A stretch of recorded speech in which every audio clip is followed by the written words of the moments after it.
I don't think we're anticipating any huge capital projects in the next couple of years, though we do have a few things that we want to do.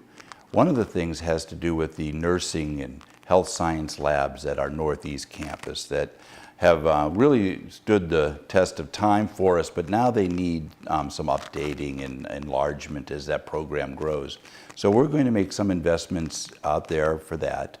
We are also going to continue building new science labs, as everybody knows. We try to do one a year, and I think it's either biochemistry or organic chemistry coming up this year. So we'll be doing that as well. And then some cosmetic things at the athletic center we'll be working on.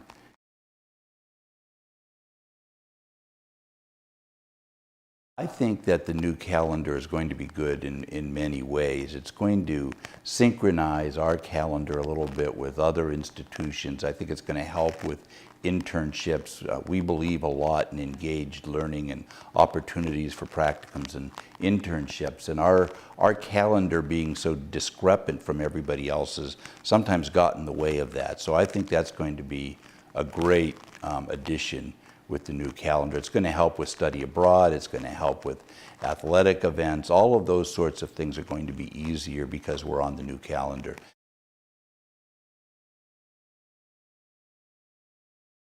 If we wanted to build underground or ramp parking, it's going to cost us something like $35,000 per parking space. I know that sounds incredible, but it's true.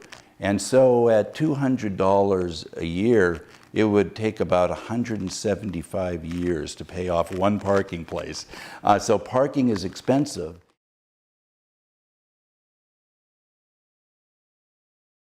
We had a number of athletic teams and clubs volunteer to sign up. Had over 600 Mercyhurst volunteers alone fill over 800 volunteer slots. The most rewarding part was seeing the entire community step up to the plate and work on this house for the Anderson family, and just give back and really be a great face of Mercyhurst. Also seeing the joy on Rosemary's face when we gave her the keys to her home, that was definitely the most rewarding part.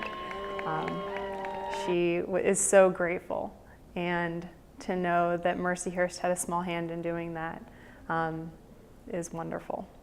Rosemary will move in sometime between Thanksgiving and Christmas after she finishes her hours, but now we are going to be having an open house, I believe on November 4th. The Mercyhurst community will be able to come in and view all of their work, take a tour, and so the house will be open, and we'll have a little reception with it.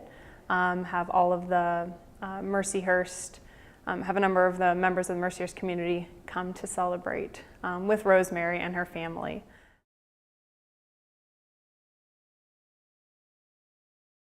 We started a Saints in Service Club, and one of the residents that's local brought me attention to Patty and said, like, oh, well, she's trying to turn Northeast pink, so why don't we try to help her and, bring it to Northeast, college. And I was like, oh, that's a great idea. Like, let's go for it. I haven't really talked to her that much, but she just told me that she's been a Northeast resident and she's battling, and she's a survivor, so she's just trying to make breast cancer awareness in Northeast community. We started a pink week after fall break, and I said, oh, it's October, let's start it.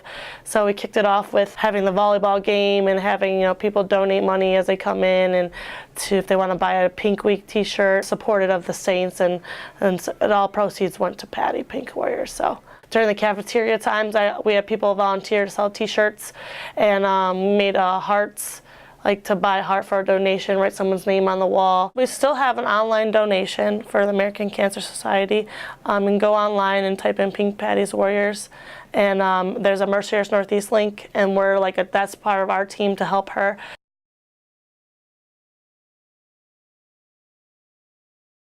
Composting is basically a closed loop system. Right now, an open loop system is our food waste. It grows, we eat it, and then we trash it. With composting, what it does is it closes that loop. You grow it, you eat it, All that food waste then goes back to the composter and comes out as a soil additive, which then goes back to your food. So it's just a nice closed loop. We take stuff from the landfill, we decrease the number of chemicals used on campus. It's just great. The plan is to take some of the food waste from our cafeteria, specifically from Egan Dining Hall, starting with their kitchen prep stuff. So just what the chefs cut up and discard when they make the meals, they're going to bring it to us. We're going to put it in the composters, add a bulking agent, which is just a dry material. It can be leaves, it can be wood shavings, it can be wood chips. We're going to use wood shavings from a local woodworking facility here in Erie. Mix it all together, and eventually we'll end up with compost, which has so high in nutrients that it can replace the fertilizers, which are chemical, that we use on the gardens and the lawns on campus.